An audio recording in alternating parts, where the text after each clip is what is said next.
हिर्याणं नमो वज्रायाणं नमो लोये सवसाहुणं।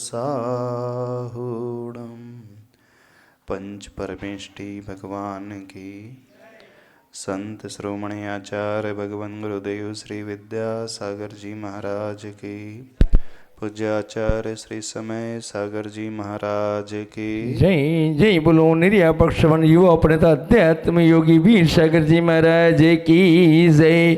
मुनि संघ की जय। नमोस्तु महाराज जी, नमो। जब चातुर्मास समाप्त होता है तो जो मुनिराज जंगल में ध्यान करते हैं, मालूम है कितने दिन ध्यान करते हैं? लगातार 4 महीने तक वो ध्यान में ही खड़े रहते हैं, वृक्ष के नीचे बैठते भी नहीं, एक आसन से खड़े रहते हैं, थकते भी नहीं हैं और आसन भी नहीं बदलते।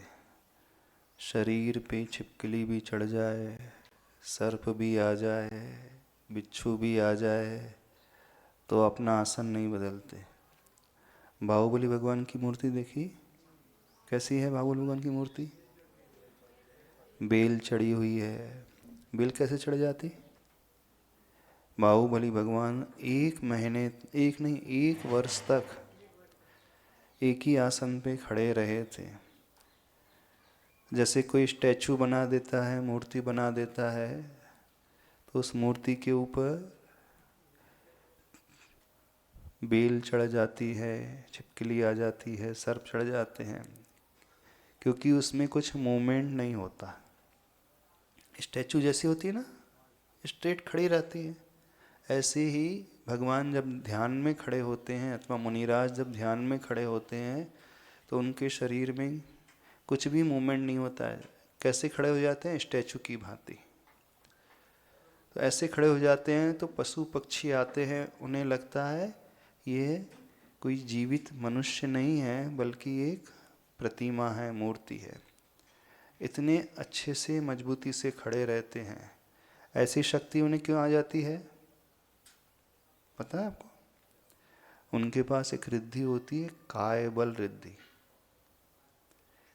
कायबल रिद्धि वो कहलाती है, महीने, 2 महीने, 4 महीने, 6 महीने, 1 वर्ष तक भी खड़े होकर के तपस्या करने की शक्ति जिन्हें प्रकट हो जाती है, वो कायबल रिद्धि होती है।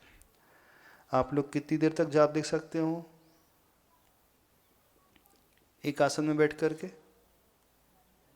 1 माला, फिर तक 2 माला, 1 घंटे तक आसन में बैठ करके जाप दे सकते हो? सामयिक कर सकते हो? कितने बच्चों ने सामयिक की है? 48 मिनट्स तक बैठ करके नहीं बैठ पाते ना? क्यों, क्या हो जाता है? घुटने दर्द देने लगते, पैर दर्द देने लगते। अच्छा, कितने बच्चे चाहते कि हमारे भीतर भी वो पावर आ जाए कि हम भी अच्छे से बैठे रहें, लगातार कोई टेंशन ना हो, खड़े रहे तो खड़े रहे, ध्यान करते रहे। तो कायबल रिद्धिधारी जो मुनिराज की जाप करेगा उसे वो शक्ति आ जाएगी। एक रिद्धि होती है मुनि महाराज के भीतर, मनोबल रिद्धि। मनोबल रिद्धि वो कहलाती है जिनका मन कभी कमजोर नहीं पड़ता, जिनका सेल्फ कॉन्फिडेंस लेवल कभी वीक नहीं होता, जिनकी इच्छा शक्ति बहुत मजबूत होती है, जो वो सोच लेते हैं वो उसे अचीव करके ही रहते हैं। आप लोगों ने जब अपनी लाइफ में एम बनाया उसे अचीव कर लेते हो? अच्छा, कितने बच्चे को टेंशन आने लगता है, चिंता होने लगती है, डर लगता है, एग्जाम को लेकर के डर लगता है? एग्जाम फियर कितने बच्चों को है? क्या डर लगता है एग्जाम में? फेल ना हो जाए कि 100% नहीं आएंगे? कौन सा डर लगता है? फेल होने का डर और 99% नहीं आने का डर किस किस को रहता है? फेल होने का डर लगता है आप लोगों को? फेल होने का डर तो उसे लगता है जो पढ़ाई नहीं करता है। और जो स्टडी अच्छे से करता है लेकिन उसे एक फियर रहता है कि मेरे 98% आएंगे कि नहीं, 99% आएंगे कि नहीं, ऐसा फियर भी रहता है ना। तो ये फियर क्यों होता है? जिनका मनोबल कमज़ोर होता है। तो जो अपने मनोबल को बढ़ाना चाहते हैं, सेल्फ कॉन्फिडेंस लेवल को बढ़ाना चाहते हैं, जो फियर को ओवरकम करना चाहते हैं, जीतना चाहते हैं, डर से ऊपर उठना चाहते हैं, उन बच्चों को, उन व्यक्तियों को मनोबल रिद्धिधारी मुनि महाराज की जाप देना चाहिए। नहीं, ऐसी रिद्धि होती है मुनि महाराज के पास कि एक ही अंतर मुहूर्त में, ने एक ही मिनट में वो पूरे द्वादशांग का चिंतन कर लेते हैं। अंतर मुहूर्त में जितने शास्त्र हैं ना, जितनी बुक्स हैं, सारी बुक्स को वो रिवाइज कर लेते। कितने टाइम में? एक अंतर मुहूर्त में, नहीं, विदिन 48 मिनट्स, 48 मिनट से भी कम टाइम में जितने भी शास्त्र लिखे हैं हमारे जैन धर्म के, कितने शास्त्र हैं? कितनी बुक्स होंगी? द्वादशांग, यानी अनकाउंटेबल शास्त्र होंगे। अभी तो अपने पास बहुत सारे, बहुत कम है। लाखों शास्त्र भी हो क्यों ना हो, हजारों बुक्स भी क्यों ना हो, तो उनको रिवाइज करने में कितना टाइम लगता है उन्हें जानते हैं? अंतर मुहूर्त, मुहूर्त मीन्स होता है 48 मिनट्स, और अंतर मुहूर्त होता है 48 मिनट्स से कम टाइम। तो जो मनोबल रिद्धिधारी मुनि महाराज होते हैं, उनका मन इतना पावरफुल होता है। तो ऐसा मनोबल किसे प्राप्त होता है? नहीं, वो रिद्धि तो प्रकट हो जाती। क्यों प्रकट होती है? आप भी चाहते हो अपने मनोबल को बढ़ाना?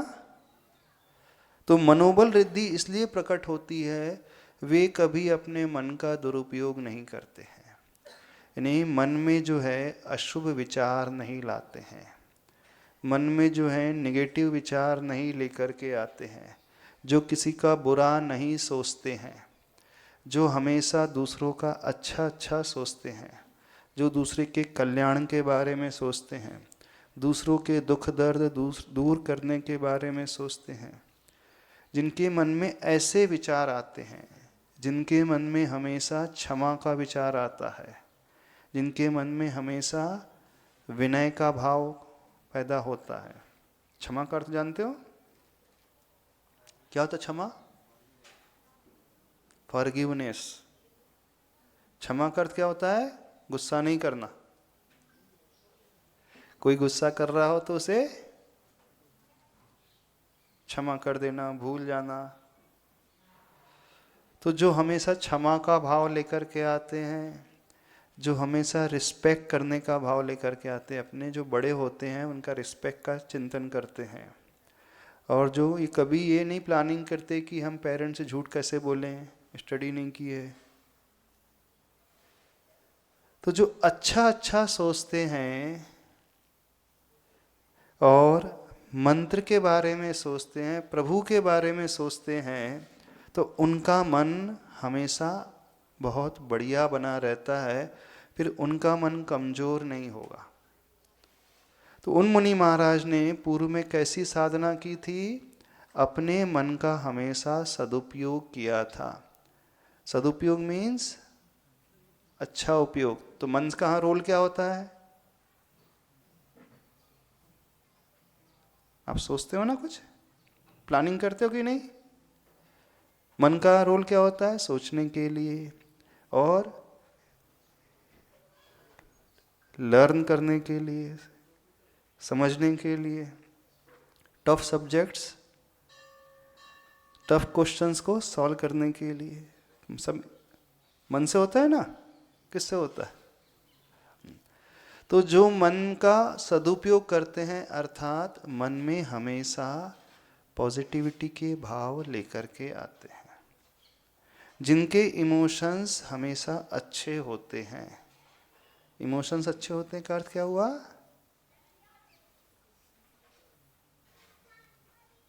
बताओ, कौन बताएगा? जो गाली के बारे में नहीं सोचते हैं, अब शब्दों के बारे में नहीं सोचते हैं। हेल्पिंग नेचर जिनका होता है, ऐसा मन अच्छा मन माना जाता है। हमेशा मन में भगवान की भक्ति के भाव का विचार लाते हैं। चिंतन कौन सा करेंगे? मंत्र का चिंतन करेंगे, भगवान के नाम का चिंतन करेंगे। वो अच्छा चिंतन। आप लोग काय का चिंतन करते हो?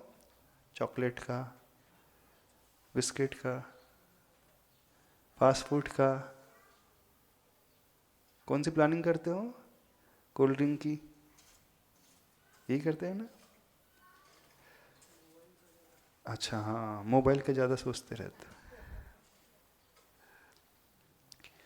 तो ये मन का मिस यूज कहलाता है। तो जो मन का मिसयूज नहीं करते हैं, प्रॉपर यूज करते हैं, हमेशा सदुपयोग करते हैं, मन में अच्छे विचार लेकर के आते हैं, करुणा के विचार लेकर के आते हैं, किसी के हेल्प करने के विचार लेकर के आते हैं, क्षमा के विचार लेकर के आते हैं, विनय के विचार लेकर के आते हैं, ऐसे साधक को मनोबल रिद्धि प्रकट हो जाती है। तो ऐसे मुनि महाराज होते हैं, जब उन्हें मनोबल रिद्धि हो जाती है तो उसका क्या बेनिफिट होता है? फिर उनका कॉन्फिडेंस कभी लूज नहीं होता है। सेल्फ कॉन्फिडेंस उनका हमेशा बना रहता है। दृढ़ इच्छा शक्ति उनकी हमेशा बनी रहती है। ऐसे मुनि महाराज को कभी कोई डर नहीं लगता। आप लोगों को डर लगता है? अंधेरे में डर लगता है? और किससे डर लगता है? सांप से, कि छिपकली से, कि कॉकरोच से? किस किस से डर लगता है? कॉकरोच, तो छिपकली, चूहे से।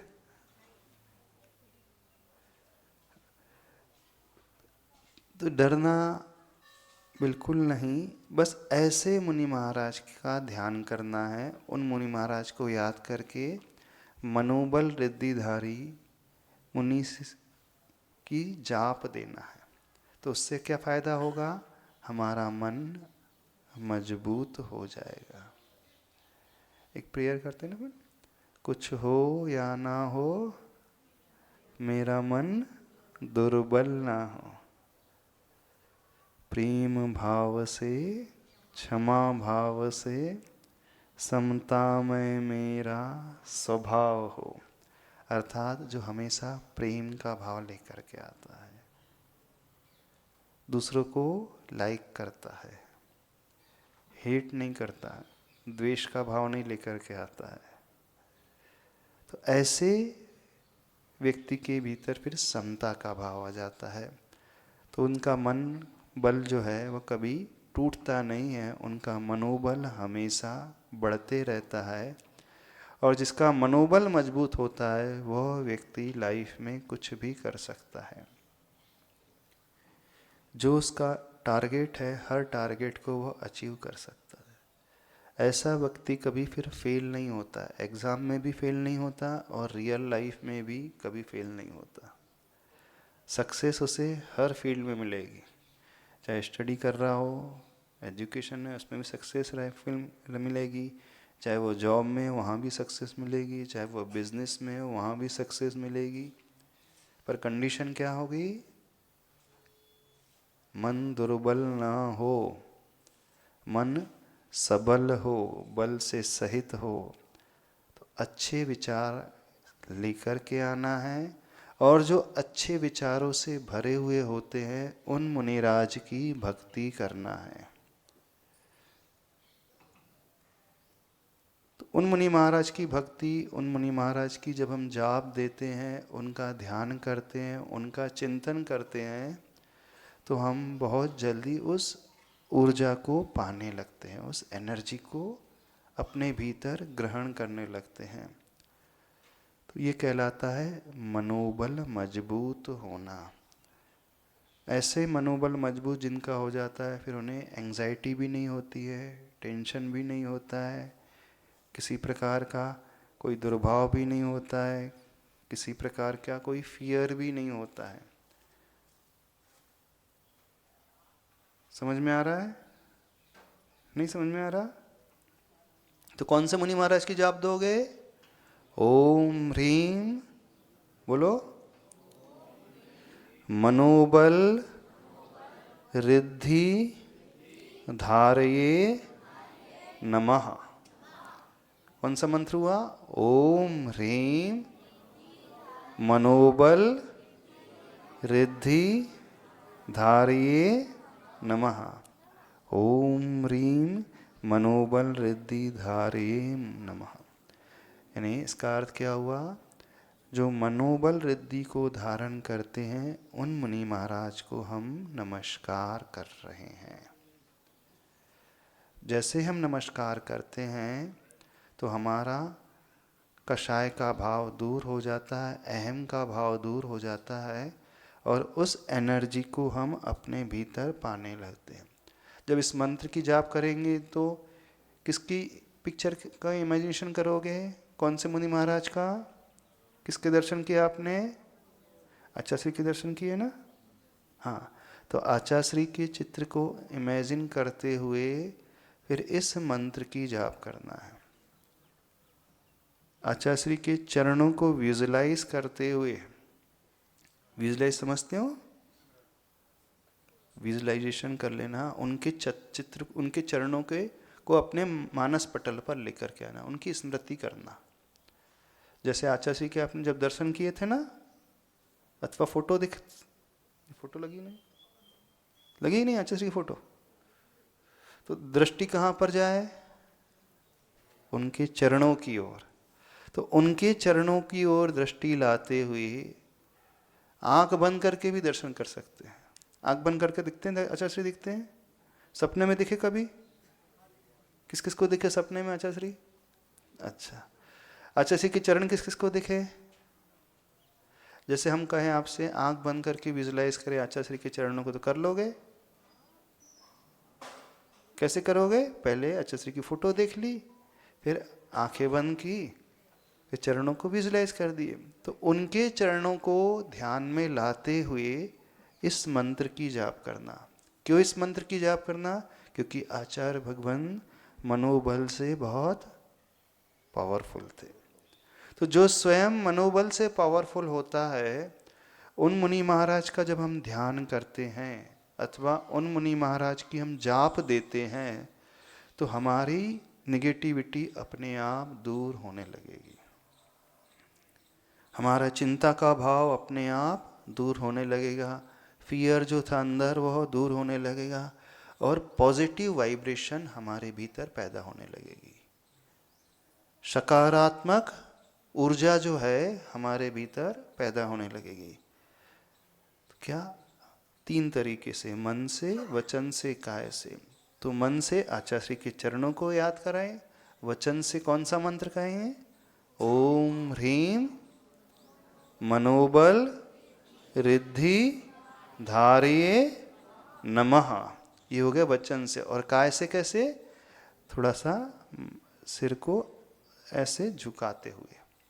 तो मन, वचन और काय से जब हम इस मंत्र की जाप करते हैं, चाहे तो आंखें खोल करके करें आचार्य के चित्र को देख करके, अथवा आंखें बंद करके विजुलाइज करते हुए, तो उसका क्या बेनिफिट होता है? जो उनके भीतर क्वालिटीज़ होती हैं वैसी ही क्वालिटीज़ हमारे भीतर आने लगती है। इसलिए जाप की जाती है। मंदिर में जाकर के जब दर्शन करते हैं ना भगवान के, तो क्यों दर्शन करते भगवान के? रोज मंदिर जाते हो ना? क्यों जाते हो? भगवान के दर्शन करने। दर्शन करने से क्या होगा? क्या होता है?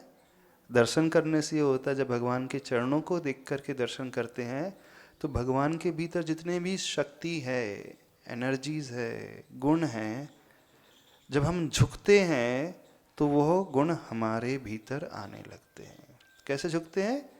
माथे को जमीन में टच करते हुए। तो हमारा सबसे ज़्यादा रिसेप्टिव जो सेंटर होता है ये वाला, कौन सा? दर्शन केंद्र, सिर के ऊपर वाला हिस्सा है ना, जब झुकोगे आप, माथे को जमीन में लगाओगे, तो ये पोर्शन जो है भगवान को फेस करेगा, तो वहां से एनर्जी एंटर होती है। समझ में आ रहा है? तो आप लोग कैसे नमस्कार करते भगवान को? पूरा नहीं झुकते, ऊपर ऊपर। गवासन में बैठ करके दोनों हाथ को आगे फैला करके, सिर को जमीन में टच करके, हाथ जोड़ करके, हाँ वेरी गुड। थोड़ी देर तक ऐसा झुकेंगे तो यहाँ से एनर्जी एंटर होती है। तो पर्पस क्या है भगवान के दर्शन करने का? उस एनर्जी को पाने का। अब जब हम मन में उनके विचार को लेकर के आएंगे, उनके चित्र को लेकर के आएंगे, उनके चरणों को लेकर के आएंगे और वचनों से इस मंत्र को पढ़ेंगे और अपने आप को भीतर से झुकाएंगे, तो ये मन वचन काय से मंत्र जाप होता है।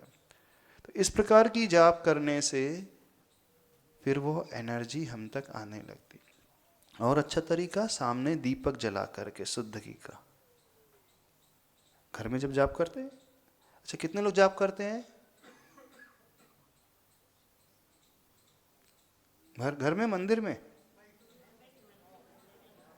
जब घर में करें तो एनर्जी यदि हम पाना चाहते हैं, तो वो जलता हुआ शुद्ध घी का दीपक जो होता है वो सामने रखते हुए, वो संकल्प का प्रतीक होता है, फिर हम जाप देंगे उस चित्र को अथवा विजुलाइज करते हुए, तो बहुत जल्दी हमारा कनेक्शन उन मुनि महाराज से हो जाता है। कौन से मुनि महाराज से? कौन से मुनि महाराज से? मनोबल रिद्धिधारी। मनोबल अर्थात जिनका कॉन्फिडेंस लेवल बहुत अच्छा होता है। तो जिसका कॉन्फिडेंस लेवल अच्छा होता है वह व्यक्ति लाइफ में कुछ भी कर सकता है, और जिसका कॉन्फिडेंस लेवल वीक होता है वो छोटी छोटी बातों में घबराने लगता है। इसमें बच्चे ही नहीं, बड़े भी आ जाते हैं। हाँ, जो जॉब कर रहे हैं वो भी आ जाते हैं, और जो पेरेंट्स है वो भी आ जाते हैं, और दादाजी है वो भी आ जाते हैं, नीचे से लेकर ऊपर तक इसमें सभी आ जाते हैं। तो यदि हमें इस एनर्जी को पाना है तो सबसे इंपॉर्टेंट जो मंत्र है मनोबल रिद्धि वाला मंत्र है। ओम ह्रीम मनोबल रिद्धि धारे नमः। क्यों हमने उन्हें नमस्कार किया? पर्पस क्या? हम अपने मन को मजबूत बनाना चाहते हैं। फिर जिसका मन मजबूत हो जाता है उसे ज़्यादा गुस्सा भी नहीं आता है। जिसका मन मजबूत हो जाता है वह किसी की बुराई भी नहीं देखता है, किसी की कमी को भी नहीं देखता है। जिसका मन मजबूत हो जाता है वह दूसरों के भीतर हमेशा अच्छाइयाँ देखता है, उसकी क्वालिटीज़ की ओर देखने वाला होता है। जिसका मन मजबूत हो जाता है वो भगवान के गुणों का चिंतन करता है, भगवान की क्वालिटीज़ का चिंतन करता है। जिसका मन मजबूत हो जाता है वो वात्सल्य का भाव, प्रेम का भाव लेकर के आता है। जिसका मन मजबूत हो जाता है वो हमेशा ह्यूमैनिटी से तो भरा रहता है और विनय भाव से भी भरा रहता है। वह हमेशा दूसरों का रिस्पेक्ट करने वाला हो जाता है। आप लोग रिस्पेक्ट करते हैं दूसरों का? नहीं करते? हाँ, करना चाहिए। तो क्रोध को भी वो जीतने वाला हो जाएगा, अहम को भी जीतने वाला हो जाएगा, और सबसे इम्पोर्टेंट वह जो सोच लेगा उसके साथ वैसा ही हो जाता है। एक सूत्र आता है, तद्ब्रूयात् तत्परान् पृच्छेत् तदिच्छेत् तत्परो भवेत्। जो हम चाहते हैं वही हम कहें, वही हम दूसरों से पूछें, उसी की हम इच्छा करें और उसी के कार्य हम करें। ये सूत्र आता है ना, आपको स्कूल कॉलेज में बताया जाता है, मैनेजमेंट में सिखाया जाता है। जो हमारा सपना हो, जो हमारा एम हो, उसी के बारे में हम सोचें, उसी के बारे में हम दूसरों से पूछें। सोचें यानी मन का हो गया, पूछे का अर्थ हो गया वचन का प्रयोग, और उसी के कार्य करे, उस रूप हो जाए तो ये काय का प्रयोग। तो ये कहलाता है मन से, वचन से और काय से। तो जाप भी जब दे तो तीनों से देना चाहिए, मन से, वचन से और काय से। तो मन से जाप क्या होगा? पर्टिकुलर उन व्यक्ति के, उन मुनि महाराज के गुणों का चिंतन अथवा उनके चरणों का चिंतन, वचन से इस मंत्र का उच्चारण और काय से अंदर अपने आप को झुकाना। तो इस जाप को देने से फिर हमारे भीतर भी वैसे ही शक्ति आने लगती है। तो जो कमज़ोर बच्चे हो जाते हैं वो भी फिर पावरफुल बन जाते हैं, उनकी मेमोरी भी जो है मजबूत हो जाती है, और वे छोटी छोटी बातों में जो घबराते हैं फिर वो उनको घबराहट भी नहीं होगी। तो ऐसे मुनि महाराज होते हैं मनोबल रिद्धि जिन्हें प्रकट हो जाती है। फिर उनके पास एक रिद्धि और होती है वचन बल। वचन बल रिद्धि क्या होती है? एक ही अंतर्मूर्त में सारे शास्त्र को वो पढ़ लेते हैं, उच्चारण कर लेते हैं। 48 मिनट के अंदर ही जितनी बुक्स हैं सब पढ़ जाते हैं। आप लोग को पूरी बुक्स पढ़ने के लिए कितना टाइम लगता है? 1 साल? कितना टाइम लगता है? 6 महीने की प्रैक्टिस करना पड़ता है। तो वचन बल रिद्धि उन मुनि महाराज को प्रकट होती है जो हमेशा अपने वचनों का सदुपयोग करते हैं, दुरुपयोग नहीं करते हैं। तो वचन का दुरुपयोग क्या होता है? किसी को गाली दे देना, झूठ बोलना, किसी पर कमेंट्स कसना, किसी को डराना, किसी की हंसी उड़ाना, होता है ना, और कठोर शब्दों का प्रयोग करना। तो जो व्यक्ति कठोर शब्दों का प्रयोग करता है, कमेंट्स कसता है, किसी की हंसी उड़ाता है, किसी को चिढ़ाता है, चिढ़ाते भी हैं बच्चे। किसको चिढ़ाते? स्कूल में फ्रेंड्स को। तो जो चिढ़ाता है, इस प्रकार से कम्युनिकेट करता है, उसके फिर वचन बल की सिद्धि नहीं होती और कमी आने लगती है। तो वचन का यह दुरुपयोग होता है, कठोर वचन बोलना, झूठ वचन बोलना, गाली देना, गलत तरीके से बोलना, पेरेंट्स को गलत तरीके से बोलना। और वचन बल का सदुपयोग क्या होता है?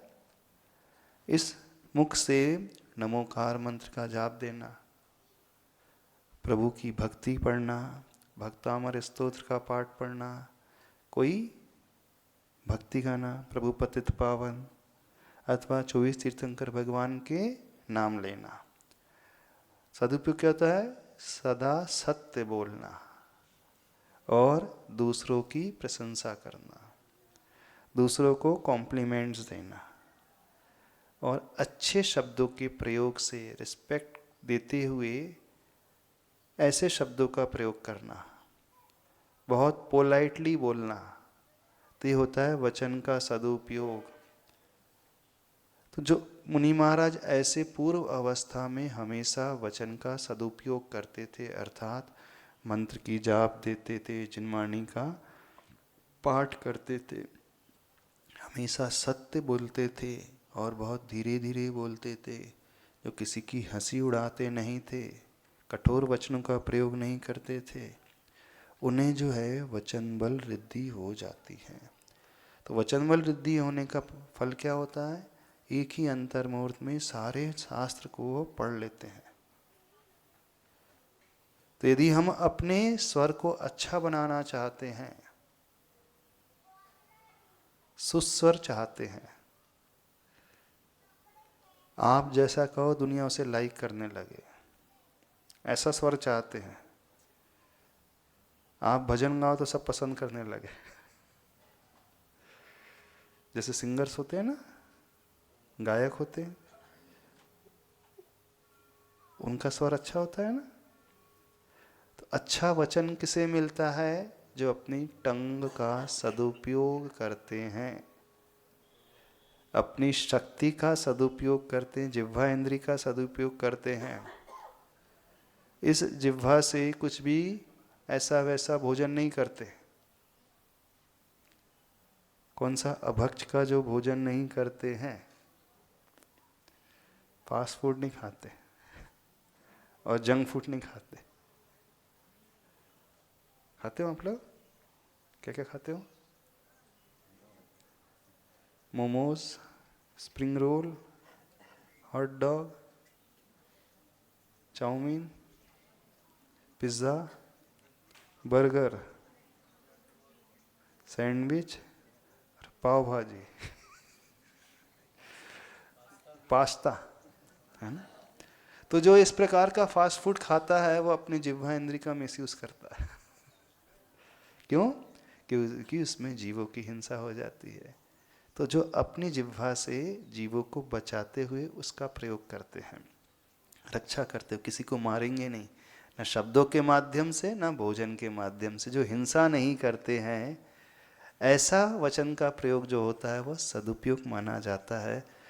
तो पूर्व में उन मुनि महाराज ने हमेशा अपनी वाणी का संयम रखा था, वाणी को असंयमित नहीं होने दिया था।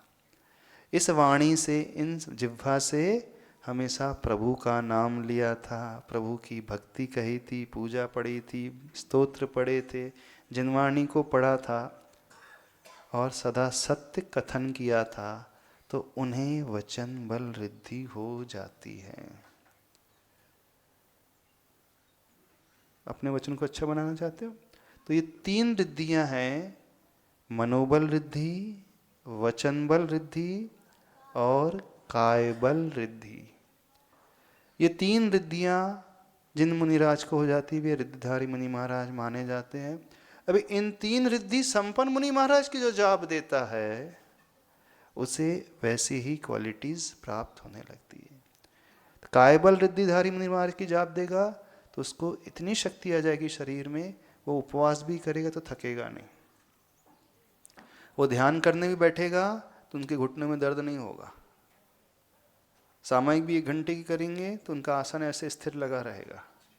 क्यों? क्योंकि वे मुनिराज तो 4-4 महीने नहीं, 6-6 महीने लगातार खड़े रहते हैं, और बाहुबली भगवान जैसे तो 1 वर्ष तक लगातार खड़े रहते। तो अपनी शक्ति यदि हम बढ़ाना चाहते हैं, शरीर की आसन लगाने की शक्ति बढ़ाना चाहते हैं, तो कायबल रिद्धिधारी मुनि महाराज को स्मरण करते हुए जाप दे, अथवा बाहुबली भगवान की जाप दे। क्योंकि बाहुबली भगवान 1 साल तक लगातार खड़े थे ना, बिना हिले डोले। आप लोग बैठते हो तो कैसे बैठते हो? कितने बार डांस करने लगते, ऐसा ऐसा होने, कमर एकदम झुक जाती है, बार बार आसन चेंज करते रहते हैं, पैरों में दर्द होने लगता है, कमर में दर्द होने लगता है, घुटनों में दर्द होने लगता है, गर्दन में दर्द होने लगता है। अब वे मुनिराज ऐसे, उन्हें कुछ भी दर्द नहीं हो रहा। तो ऐसी कायबल रिद्धि किसे प्रकट हुई थी? कायबल रिद्धि उन मुनिराज को प्रकट होती है जो अपनी बॉडी का मिसयूज नहीं करते हैं। आप मिसयूज करते हो ना अपनी बॉडी का? हाँ, हाथ का क्या दुरुपयोग करते हो?